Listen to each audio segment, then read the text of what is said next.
తప్పుడు మతం ఎలా అయ్యింది? నీ మతాన్ని నువ్వు పూజించుకో తప్ప వేరే వాళ్ళని నువ్వు స్టేట్మెంట్ చెప్తాకి సరిపోవు. ఈ మాట వాళ్ళకు కూడా చెప్తాడు. ఈ మాట వాళ్ళకు కూడా చెప్తాడా? చెప్పండి. ప్రతి ఓడు ఉపన్యాసాలు హిందువులకే ఇస్తాడు. అవునండి, అవును.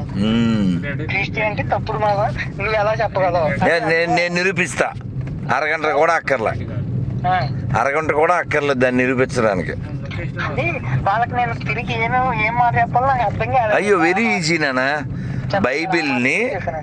బైబిల్ని క్రైస్తవులు వాళ్ళ ఆడవాళ్ళ చేత చదివించగలరా? పూర్తిగా అక్కర్లేదు. మనం పంపే బైబిల్లో ఉండేటువంటి ముఖ్యమైనటువంటి వాక్యాలు అంతే. వాళ్ళ ఆడవాళ్ళు చదివితే చాలు. అదేనా? బైబిల్ అనేది పనికిమాలిన పుస్తకం అనడానికి బొచ్చెడు రుజువులు ఉన్నాయి. దానికి రుజువులు ఏంటంటే వాళ్ళకు పేరు పెట్టలేని మతం అది, నీతి లేని మతం, జనాల్ని, కుటుంబాలని, దేశాలని విడగొట్టే చెడగొట్టే దరిద్రపు మతం. తప్పేం లేదు.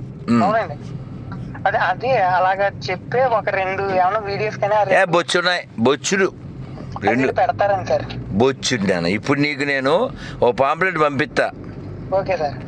దీన్ని వాళ్ళ ఆడవాళ్ళు చదవగలిగితే, వాళ్ళు చదివి ఒక వీడియో చేయగలిగితే బైబిల్ పరిశుద్ధం. మగవాళ్ళు చదవలేరురా, ఆడవాళ్ళు కాదు. మగవాళ్ళు కూడా చదవలేరు. శాంపిల్ తండ్రి కూతురు బైబిల్లో ఉండేది లోతు, వాడు చేసింది బూతు. అది మనం చెప్పలేము. తండ్రితో ఇద్దరు కూతుళ్ళు మింగబడతారు. తండ్రి మింగి వాళ్ళని తల్లుల్ని చేస్తాడు. అది ఇది ఎంత జోక్ అంటే, దేవుడు అనబడేవాడు ఒక ఆడామిని మగవాళ్ళని సృష్టించాడు. వాళ్ళు ఒకరినొకరు ప్రోగ్రాం అయిన తర్వాత వాళ్ళకి ఇద్దరు పిల్లలు పుట్టారు. పిల్లలు పుడితే వింటున్నావా? పిల్లలు పుడితే ఇద్దరు అన్నదమ్ములు, వాళ్ళిద్దరికి గొడవ పెడతాడు ఆడే యెహోవాగాడు. ఆ గొడవ పెడితే ఇందులో ఒక అన్నయ్య, ఇద్దరు అన్నదమ్ములు ఒకరిని చంపేస్తాడు. ఒకడేమో దేశాంతరం, వేరే దేశానికి వెళ్ళిపోతాడు. అసలు సృష్టిలో పుట్టిందే ఇద్దరు. వీడు ఇంకో దేశానికి ఎలా వెళ్ళాడు చెప్పు? నీకు అర్థమైందా? అర్థమైందా? బైబిల్ బోకు, అందులో ఉండేది పాసిపోయిన కేకు, ఆ తర్వాత మేరీ. ఇంకొద్దు ఆపేసి అసలు పర్మిషన్ ఇది. ఓకే, వాళ్ళు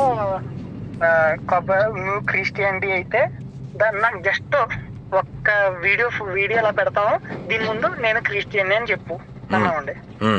లేదు, బొట్టు పెట్టుకుని ప్రసాదం తిన్నాం. అప్పటికప్పుడు ఆడి చేతితో బొట్టు పెట్టించుకుని అక్కడ రామాలయం ఉంటే రామాలయం దగ్గర కొబ్బరికి ఆడితోటే కొట్టించి ఆడితోటి ఆ కొబ్బరికాయ మొక్క తినిపించి పంపించామండి. నువ్వు అన్ని చెయ్యక్కల, వాళ్ళ అమ్మ నాన్న పేరు అడిగితే చాలే అయిపోద్దండి. మొత్తం ఖరారండి. మళ్ళీ ఇంకొకసారి దిగలేదండి. ఇంకేం అక్కర్లేదు. మనం వాళ్ళ గొడవ పెట్టుకోకుండా పోన్లే భయ్యా ఏం చెప్పు, మతం మారిపోవాలా? మారిపోదాం, దాన్ని ఉంది అదవుదా, మారిపోదాం, అందులో ఏముందో చెప్పు అని కూర్చోబెట్టేయాలి. కూర్చోబెట్టి ఒకసారి చదవా, బైబిల్ పరిశుద్ధమని నీవు నమ్ముచున్నావా ఈ రాత్రికాల సమయమున అని అడుగు. యా, బైబిల్ పరిశుద్ధమని అశుద్ధం అని చెప్తాడు. అయితే ఒక్కసారి దీన్ని చదువు. ఆడవాళ్ళు ఉంటే ఆడవాళ్ళు చదివితే ఇంకా సూపర్.